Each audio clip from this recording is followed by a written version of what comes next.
نبی کریم صلی اللہ علیہ وسلم کے دور میں ایک عورت ہے جو بیوہ ہے، وہ بیوہ عورت نبی پاک صلی اللہ علیہ وسلم کے دور میں مکے میں، لیکن وہ بیوہ عورت کافرہ ہے۔ اس کافرہ عورت کا ایک بچہ ہے جس کی عمر 7-8 سال ہے۔ وہ آیا گھر کے اندر، نبی پاک صلی اللہ علیہ وسلم کے زمانہ ہے، لیکن نہ بچہ کلمہ پڑھنے والا نہ وہ عورت نبی کلمہ پڑھنے والی، یہ دونوں کافر ہیں۔ اللہ کے نبی کا دور ہے، مکہ مکرمہ کا شہر ہے۔ وہ بچے نے دیکھا کہ اماں کے کپڑے پھٹے ہوئے ہیں، جگہ جگہ سے جناب پیوان لگے ہوئے ہیں، اماں کا جسم کہیں سے نظر آ رہا ہے۔ کہا اماں اب میں بڑا ہو گیا ہوں، تیرے کپڑے پھٹے ہوئے جسم نظر آتا ہے، مجھ سے برداشت نہیں ہوتا۔ تو ماں نے کہا بیٹا کوئی بات نہیں، اب تو میری جناب خوشی تیری خوشی کے اندر ہے، تیری مسکراہٹ میرے دل کو لبھاتی ہے، تیرا مسکرانا میرے مسکرانا ہوتا ہے، بس تیرے کپڑے اچھے پڑھ کر کیا خوشی ہوگی۔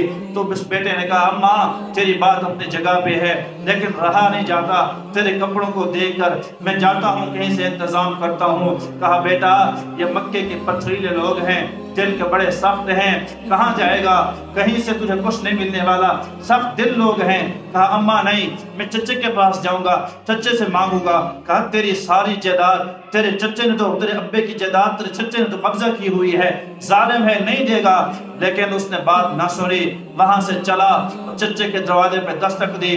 کہا چچا میں تجھ سے جائیدادوں کا سوال نہیں کرتا، درہم دنانیر کا سوال نہیں کرتا، چچا مہربانی فرما، صرف اور صرف میرا سوال آپ سے ایک چادر کا ہے، میری اماں کا لباس پھٹ گیا ہے، ایک چادر دے دو۔ اس وقت لباس ایک چادر ہوا کرتی تھی، یہ تو آج ہماری الماریاں کپڑوں سے بھری ہوئی ہیں، پھر بھی ایک جوڑے کی گنجائش باقی رہتی ہے۔ وہ بیٹا وہ جا کر جب اس نے چچے کو کہا کہ ایک چادر ہے اور وہ بھی پھٹی ہوئی ہے، تو اس چچے نے زور سے ایک تماچا مارا، اور جہاں سے لات آئی ماری، گھونسا آیا مارا، اتنا پیٹا، جب غصے میں آپے سے باہر نکلا تو ایک پتھر پڑا تھا، وہ پتھر اٹھا کے اس بچے کے سر کے اوپر دے مارا، سر پھٹ گیا، زخمی ہو گیا، بچہ خون و خون وہاں سے چلا۔ ماں تو ماں ہوتی ہے، اگر بچہ سعودی میں بیمار ہو ماں کا دل یہاں گھٹ جاتا ہے پاکستان میں کہ ہائے میرے بچے کی خیر ہو، آج میرے دل کی دھڑکن تیز ہو رہی ہے۔ بچہ وہاں سے چلا، ماں یہاں رونے بیٹھ گئی کہ اللہ خیر کرے، ایک ہی لال ہے، آنکھوں کا تارا ہے، ابا نہیں ہے، آج میرے بیٹے کی فکر ہو رہی ہے۔ اتنے میں وہ بچہ آیا، آ کر دروازے پہ دستک دی، ماں نے دوبارہ کھولا، دیکھا بیٹا خون و خون تھا، بیٹا خون میں لت پت تھا۔ وہ بیٹے کو چومنے لگی، کہا تجھے کہا تھا نہ جانا، میری تو ساری جمع پونجی ہی تو ہے، میں تو تجھے دیکھ کے سانس خود کا سانس لیتی ہوں، یہ خون و خون ہو کے آیا ہے، میرا تو نے اور غم بڑھا دیا۔ اور ماں رو رہی ہے، بچے کپڑے دھو رہی ہے، بچے کا خون صاف کر رہی ہے، مرہم پٹی کر رہی ہے۔ کہا اماں ناراض نہ ہونا، ایک موقع اور چاہتی ہوں۔ کہا کیسا موقع؟ کہا راستے میں آ رہا تھا، ایک نیک دل بندہ ملا، اس نے مجھ سے سارا حال پوچھا، تو میں نے کہا ماں کی ایک چادر کا سوال ہے۔ کہا مکے میں ایک ہی وہ بندہ ہے جو تیری ماں کی فریاد رسی کرے گا، اس کو جناب محمد بن عبداللہ کہتے ہیں، وہ یتیموں سے بڑی محبت کرتا ہے، بیواؤں سے بڑی محبت کرتا ہے، تو اس کے پاس چلا جا، مجھے وہاں جانے دو۔ کہا اچھا وہ کاہن، وہ شاعر، معاذ اللہ وہ مجنون جو جاتا ہے دیوانہ ہو جاتا ہے، جو جاتا ہے تو اس کا ہو کر رہ جاتا ہے، تو اپنے باپ دادا کا دین چھوڑنا چاہتا ہے، میری ماں کو بھلانا چاہتا ہے اپنی ماں کو، خبردار اگر تو گیا تو۔ کہا اماں مجھ سے قسم لے لے، میں ابے کا دین نہیں چھوڑوں گا، تیرا دین نہیں چھوڑوں گا، لیکن ایک موقع مجھے عطا کر، میں اس پاک پیغمبر کے پاس جانا چاہتا ہوں۔ چلو کہا جانا، لیکن خیال کر کے جانا۔ اب وہ پٹی باندھی ہے، تھوڑا تھوڑا خون نکل رہا ہے، اور چہرے پر تماچے کے نشان بنے ہوئے ہیں۔ یہ بچہ اب گیا حرم کے اندر، مطاف کے اندر، پوچھا این محمدہ، این محمدہ، حضور پاک کہاں ہے، حضور پاک کہاں ہے؟ لوگوں نے ایک نے کہا وہ حتیم کے ساتھ جو ٹیک لگائے نورانی چہرے والی شخصیت بیٹھی ہیں، اسے جناب محمد الرسول اللہ کہتے ہیں، وہاں چلے جاؤ۔ یہ یتیم بچہ وہاں پر گیا، حضور نے حال دیکھا، ماتھے پہ پٹی لگی ہوئی ہے، خون رس رہا ہے اور کپڑے گیلے ہیں، آنکھوں میں آنسو ہیں۔ کہا میرے بیٹے کیا ہوا؟ اس نے حال نہیں دیا، بس نہ جملہ کہا محبوب میں یتیم ہوں۔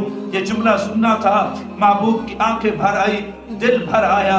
حضور نے جلدی اٹھے، محبوب کے مبارک کندھوں سے کملی نیچے گر گئی، اس یتیم کو اٹھایا، سینے سے لگایا۔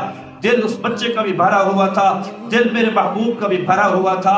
اللہ کے نبی رونے لگے، بچہ بھی رونے لگا، کافی دیر روتے رہے۔ پھر پیغمبر نے اس کے سر پہ ہاتھ پھیرا، فرمایا تو مکے میں یتیم اکیلا تھوڑی ہے، میں محمد بھی یتیم ہوں۔ تو نے تو اپنی ماں کو دیکھا، آج تیری ماں زندہ ہے۔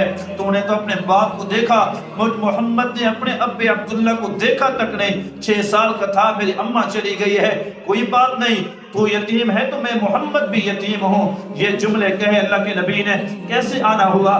پھر اس نے داستان دکھ بھری سنائی کہ یوں چچے کے پاس گیا تھا، زور سے پتھر مارا، سر پھٹ گیا، خون و خون ہو گیا۔ امی سے اجازت دے کے ایک چادر کا سوال کرنے آیا ہوں، وہ چادر جس کو اللہ یا ایھا المزمل کہے، وہ چادر جس کو یا ایھا المدثر کہے، وہ چادر جو پاک پیغمبر کے نبوت والے کندھے پہ آتی تھی، آسمان تک روشنی نکلا کرتی تھی، وہ نبوت والی چادر نورانی حضور نے اتار کے دی، کہا جاؤ لے جاؤ، جب بھی کوئی ضرورت ہو تو میرے پاس آ جایا کرو۔ بچہ چادر لہراتا ہوا، خوشبو سونگتا ہوا گھر پہنچا۔ ماں نے پہلا سوال کیا، میرے بیٹے کہیں تو نے باپ دادا کا دین تو نہیں چھوڑا؟ اما اس نے تو دین کی بات ہی نہیں کی، کوئی بات نہیں ہوئی۔ کارگزاری سنی، وہ چادر دی، وہ چادر اماں نے لی، آنکھوں سے لگائی اور بوسے دیے، سر پہ رکھا، اس کو پہنا۔ پہننے کی دیر تھی، جس سے آسمان تک روشنی جاتی ہوگی، اس کے دل پہ روشنی کیوں نہ جاتی؟ فوراً اس چادر کی برکت سے اللہ نے اس بیوہ کے دل کو ایمان سے بھر دیا، اور حضور کریم صلی اللہ علیہ وسلم کو کلمہ پڑھنے لگی۔ کہا میرے بیٹے جلدی کر، مجھے لے چل، تو بھی کلمہ پڑھ، میں بھی کلمہ پڑھتی ہوں۔ اس چادر کی برکت سے اللہ نے ماں بیٹے دونوں کو کلمے کی توفیق نصیب فرما چھوڑی تھی۔